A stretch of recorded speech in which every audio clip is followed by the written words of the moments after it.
hat sein Handy vergessen. Schau nach, ob der Anrufer irgendwo gespeichert ist. Ich behalte ihn im Auge, okay? Okay, gut.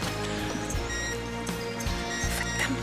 Wo sind die denn gespeichert? Die Mühe kannst du dir sparen. Ich habe ihn angerufen. Mir ist einiges klar geworden, also... Okay, ich verstehe schon. Du willst zu Natascha. Gabriela, ich muss das Kind einfach sehen. Wieso fällst du schon wieder auf diesen Typen rein? Ach, du hast dein Leben überhaupt nicht im Griff. Ich habe mein Leben nicht im Griff? Du bist schwanger und weißt noch nicht mal von wem, also erzähl mir nichts.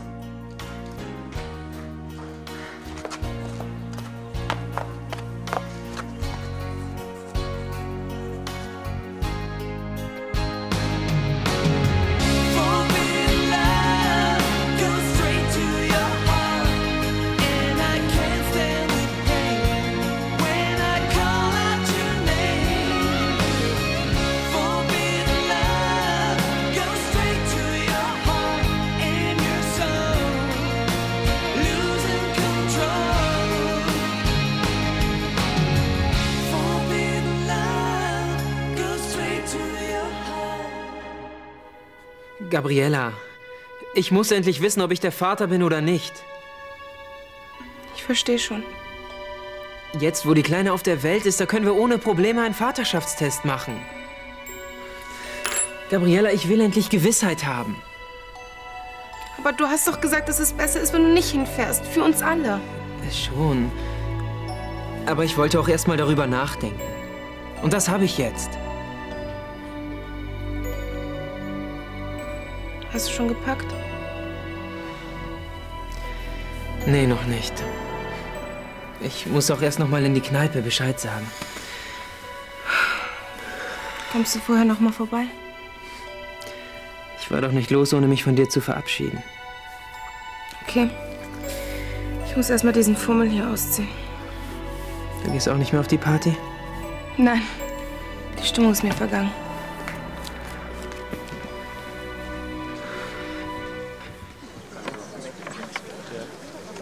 Ich möchte Sie einen Moment um Ihre Aufmerksamkeit bitten. Entschuldige bitte die Verspätung. Hauptsache, du bist da. Meine Damen und Herren, liebe Freunde, ich möchte mich auch im Namen meiner Familie für Ihr Kommen ganz herzlich bedanken. Was hast du, geht's dir nicht gut? Doch. Nur ein kleiner Streit mit Isabel. Vor genau 333 Jahren begannen die Bauarbeiten an unserem Familiensitz. Und 10 Jahre später präsentierte sich Friedenau in der prachtvollen Gestalt, in der wir es heute noch sehen können. Natürlich vergisst er zu erwähnen, dass nur die eine Hälfte des Schlosses gehört. Und so entstand auf den Grundmauern einer alten Festung eines der schönsten Barockschlösser am Niederrhein. Ich fürchte, ohne Champagner halte ich dieses Gefasel nicht durch. Ich hoffe, Sie werden alle hier einen schönen Tag auf Friedenau verbringen. Du wirst dich nur wundern, mein Lieber. So, jetzt habe ich aber genug gesagt. Das meine ich auch. Alles Gute, viel Spaß und das Buffet ist eröffnet.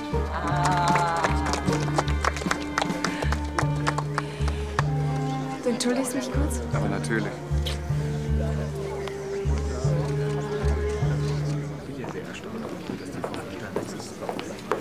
Oh, danke, danke. Die sind wirklich sehr... Ja, es ist lieb von dir, aber ich habe wirklich keinen Appetit. Sag mal, weißt du, wo Frau Mohr ist? Nein, tut mir leid. Mann, kein Mensch will was essen. Spinnst du? Na, das war ja ein fabelhafter Trick. Ich weiß nicht, wovon du sprichst. Tu nicht so scheinheilig. Was sollte die Aktion mit dem Handy? Ich glaube, du verrennst dich da an etwas. Hör endlich auf, mich hinterher zu spionieren. Das ist jetzt auch gar nicht mehr nötig. Ups, das sah vorhin aber noch ganz anders aus. Wäre dumm, wenn das die einzige Möglichkeit wäre, an Informationen heranzukommen. Informationen, ja? Ja, über dich, mein Lieber. Zum Glück gibt es noch andere Methoden. Ah ja. Ich weiß mehr über dich, als du denkst. Und dass du Isabel ausnehmen willst. Das ist mir von Anfang an klar gewesen.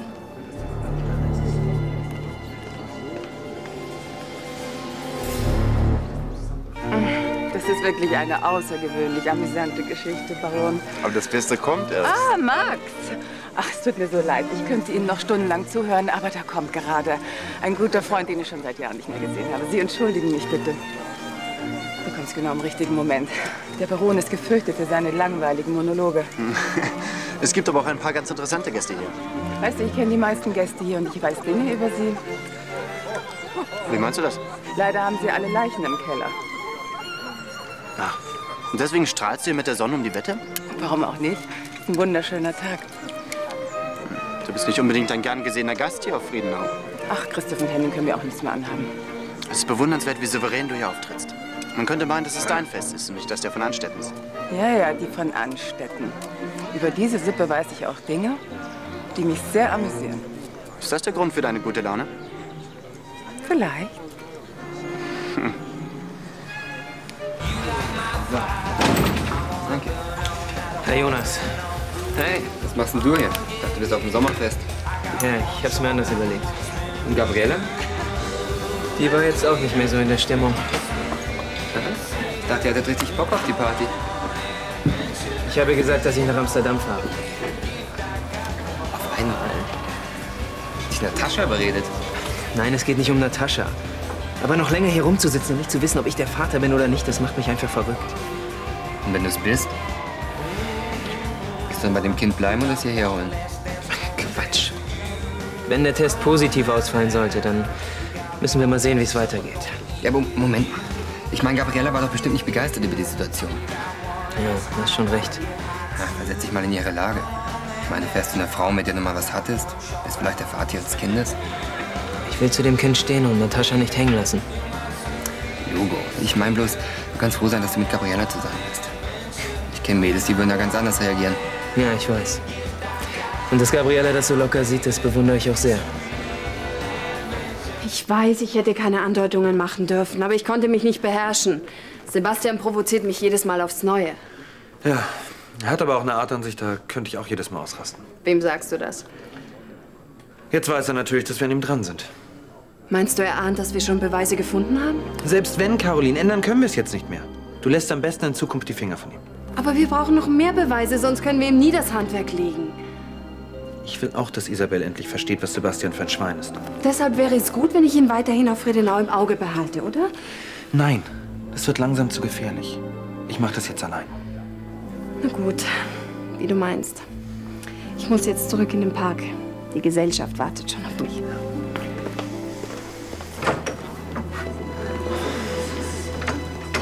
Von wegen, sie mischt sich nicht mehr in unsere Beziehung ein. Tja, so ist sie eben. Die typische große Schwester. Und dann auch noch so dreist hinter dir herzuschnüffeln. Das ist ja wohl das Letzte. Reg dich nicht auf. Das ist Caroline doch gar nicht wert, hm? Na, hör mal. Hey, beruhig dich doch. Immerhin wissen wir, woran wir sind.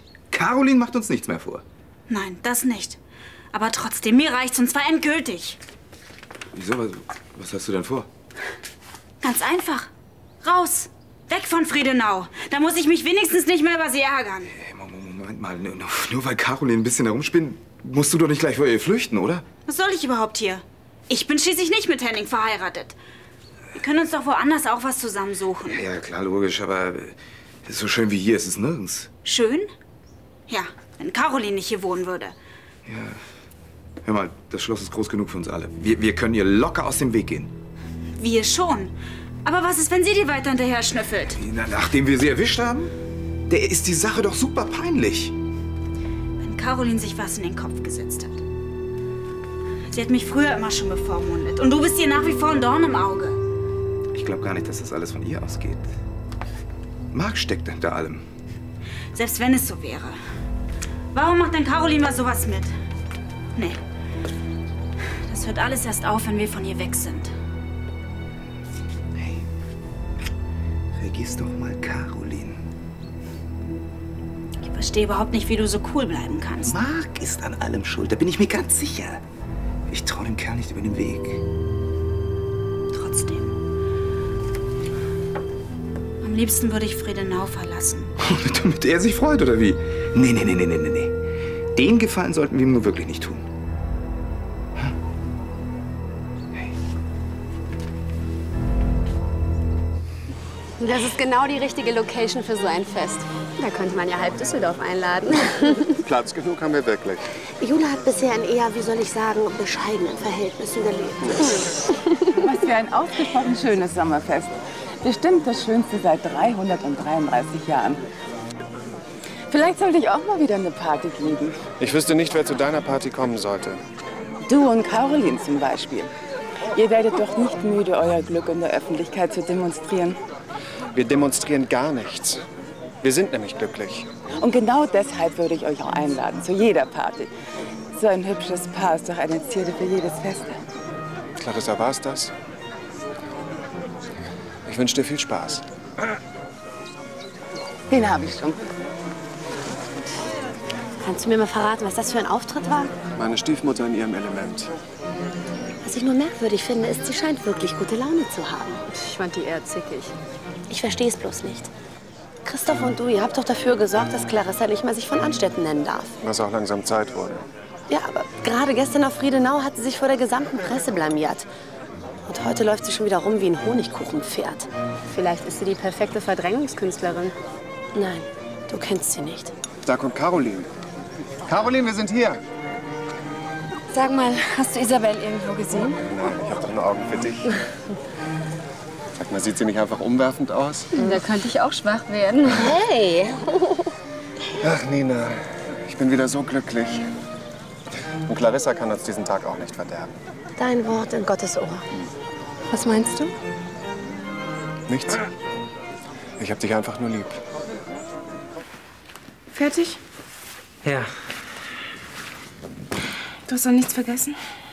ich hoffe nicht. Ich fahre da wirklich nur hin, um das mit dem Kind zu klären. Klar, Diese Ungewissheit halte ich einfach nicht aus. ich weiß, Daniel. Gabriela, Ja? du bist die tollste Frau der Welt. Und eins darfst du nie vergessen. Das Taxi. Ich meine, zwischen uns wird sich nichts ändern. Außer eins. Mit jedem Tag liebe ich dich mehr. Ich dich auch. Ich muss los. Ach so. Das ist die Pension, in der ich wohne. Falls irgendwas ist.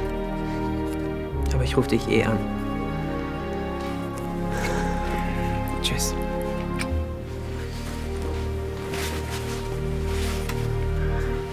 Also, ich wäre nicht so ruhig, wenn sich Clarissa so auffällig amüsieren würde. Clarissa. Selbst wenn sie etwas gegen uns unternehmen wollte, sie hätte nichts in der Hand. Oh, wirklich, Nina. Diese Frau ist ein Klacks gegen den Ärger, den ich momentan mit Isabel habe. Zwischen Geschwistern kracht es schon mal. Das kriegt ihr wieder hin. Hoffentlich. Sag mal, Caroline, Henning und du, seid ihr eigentlich wirklich so glücklich, wie es aussieht? Ja. Seit Kathi nicht mehr auf Friedenau ist, habe ich keine Angst mehr, dass Henning etwas erfährt. Weißt du, der ganze Druck ist weg. Und ich liebe Henning auch wirklich sehr. Machst du dir das alles nicht etwas zu einfach? Wieso? Was ist mit dem Kind? Was soll denn damit sein? Ich meine, es könnte doch von Christoph sein. Ist es nicht irre belastend, nicht zu wissen, wer der Vater ist? Für mein Kind wird Henning der Vater sein. Wie? Einfach so? Wir lieben uns. Und wir verstehen uns besser als zuvor. Das Kind ist unser Kind. Caroline, du redest dir dein größtes Problem gerade schön. Ich bin mit Henning zusammen und nicht mit Christoph. Und deshalb wird auch Henning der Vater meines... Also ich finde das alles ziemlich... Nina, hör jetzt auf damit, ja? Okay, okay, ich mische mich da nicht mehr ein. Caroline, Nina, Ja? Na, ihr? ich habe dich gesucht. Warum? Christiane wollte irgendwas mit dir klären, wegen des Buffets, glaube ich. Da kommt sie schon. Oh, gut. Bis später. Muss Liebe schön sein. Manchmal denke ich, das alles ist ein Traum. Vielleicht ist es ja einer. Dann möchte ich nie daraus erwachen. Mann, ist das öde. Was hast denn du erwartet? So ist es eben, wenn man kellnert. Na, ich habe tolle Gäste erwartet. Stars, Promis und gute Musik. Ja, dann guck dich doch mal um. Ist doch alles vorhanden. Und keiner trinkt was. Dabei ist es umsonst. Die da im roten Kleid, die nimmt auch nichts. Woher willst denn du das wissen? Weil noch keiner was genommen hat. Das muss doch nichts heißen. Wetten? Pass auf. Top. Die Wette gilt. Und wenn du verlierst, machst du nächsten Abwasch in der WG. Dann wissen Sie also Bescheid, ja? Ja, vielen Dank. Champagner? Aber immer. Oh. Pardon. Danke. Hallo. Hallo. Vergessen wir doch unsere kleinen Differenzen. Und trinken wir ein Gläschen zusammen? Nein, danke. Gut, Sie wollen also nicht mit mir trinken. Aber denken Sie doch an sich, Sie sehen ein bisschen blass aus. Champagner regt den Kreislauf an. Wie gesagt, danke. Warum denn nicht? Sind Sie krank? Clarissa, wo ist denn deine hinreißende Begleitung? Du entschuldigst uns? Natürlich, deine Frau sollte sich ein wenig hinlegen. Was wollte sie denn? Ach, nur die üblichen Spielchen. Und? Willst du dich hinlegen? Na gut. Kommst du mit? Ja. Okay. Ach, reizendes Fest.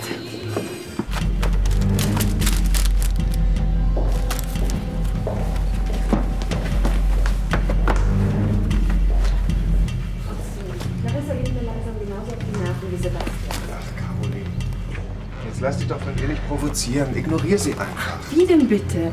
Ja, und dann noch der Ärger mit Isabel. Und nur weil ich auf Sebastians dämlichen Trick hereingefallen bin, streite ich mich mit ihr. Heute ist wirklich nicht mein Tag. Was denn für ein Trick? Naja, Marc und ich, wir wollten Sebastian eine Falle stellen. Aber es hat leider nicht geklappt. Was sind denn das für Spielchen? Henning. Marc hat Fotos von Sebastian gemacht und die zeigen ihn mit einem dubiosen Geldeintreiber. Sag mal, verrennt ihr euch da nicht? Nein, mit diesen Fotos können wir Isabel beweisen, was für ein Schuft Sebastian ist. Wenn Isabel von dieser Aktion erfährt, dann steht der nächste Krach ins Haus. Aber wir müssen sie vor ihm warnen. Müsst ihr nicht. Ihr müsst akzeptieren, dass sie ihn liebt. Ihr könnt ihn nicht einfach als Kriminellen abstempeln. Hast du das auch gehört? Was? Da hinten. Nein. Warte, ich schau mal nach. Caroline, du hörst Gespenster. Naja, vielleicht hast du recht.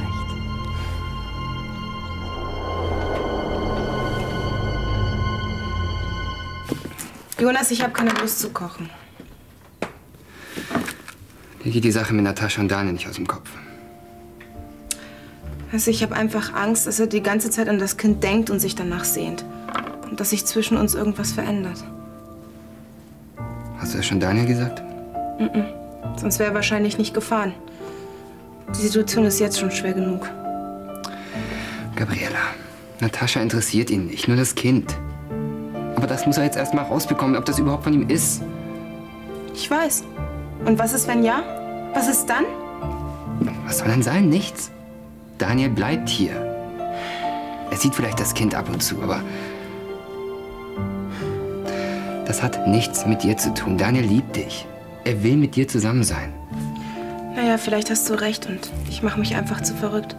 Das denke ich auch. Es gibt nämlich keinen Grund dafür. Bis vor ein paar Wochen hätte ich nicht gedacht, dass wir wie zwei Freunde reden können. Na, siehst du. Können wir dann jetzt was kochen?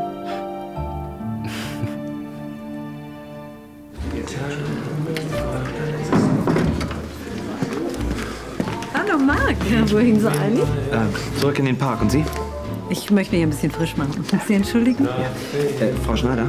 Ja? Sie haben nicht durch Zufall ich meine, Herrn Leutner irgendwo gesehen? Doch. Wo denn? Gerade draußen. Wissen Sie, ob er irgendwo hin wollte? Keine Ahnung, aber er ist weggefahren. Er hatte es ziemlich eilig. Vielleicht musste er ja zu seiner Organisation. Zugegebenermaßen, ja. Das nehme ich an. Aber wieso interessiert Sie das? Ist irgendwas nicht in Ordnung? Nein, Frau Schneider, es ist wirklich alles in Ordnung. Es hat sich nur jemand nach ihm erkundigt. Und so wie es sich anhörte, scheint es ein potenzieller Spender zu sein. Das wollte ich ihm natürlich gleich ausrichten. Ach, ist ja Pech, dass er gerade weg ist. Ja. Naja, vielleicht erwische ich ihn noch, wenn ich mich ranhalte. Wären Sie aber so lieb, Caroline und Henning zu sagen, dass ich ganz dringend los musste, wegen Sebastian? Ja, wird gemacht. Vielen Dank. Schönes Fest noch. Danke. Hier ist es viel netter als auf dem Fest. Gefällt's dir nicht? Doch. Aber mit dir hier zu liegen, in deinen Armen, so schön kann das schönste Sommerfest nicht sein. Mein Engel. Aber ich habe noch Wichtiges zu erledigen. Was denn? Ich muss doch noch bekannt geben, dass wir Nachwuchs erwarten. Ach, Henning, du hast es doch nicht als Programmpunkt in die Einladung gedruckt. Keiner wird enttäuscht sein, wenn du das ausfallen lässt.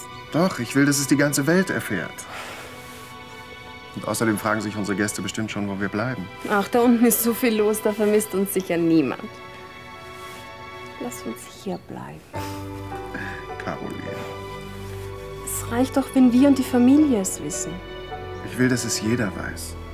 Ich will, dass jeder weiß, dass wir uns lieben und dass wir bald zu dritt sind. Manchmal kannst du ganz schön kitschig sein. Ich weiß.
Meine Damen und Herren, darf ich Sie noch einmal um Ihre Aufmerksamkeit bitten? Mein Sohn möchte Ihnen etwas Wichtiges mitteilen. Bitte schön.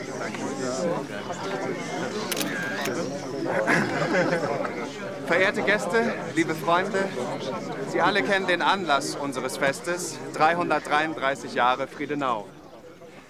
Ich freue mich, ein Teil dieser langen Geschichte zu sein, denn genau so lang ist Friedenau auch schon Sitz meiner Familie. Die 333 Jahre sieht man ihm gar nicht an. Aber ich möchte Ihnen heute nicht von der Vergangenheit erzählen, sondern von der Zukunft. Na, der macht's aber spannend. Was könnte die Zukunft mehr symbolisieren als ein Kind? Sie ahnen es schon, Caroline? Ich freue mich, Ihnen mitteilen zu können, dass meine Frau und ich ein Baby erwarten.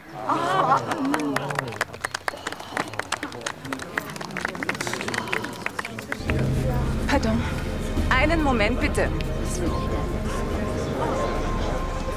Clarissa, ich weiß nicht, was du vorhast, aber ich bahne dich. Ich weiß, dass dich deine Frau belügt. Denn das Kind, das die Gräfin von Anstetten erwartet, ist gar nicht von ihrem Mann. Ja, das stimmt. Also man kann es Caroline will dir einen Bastard unterschieben.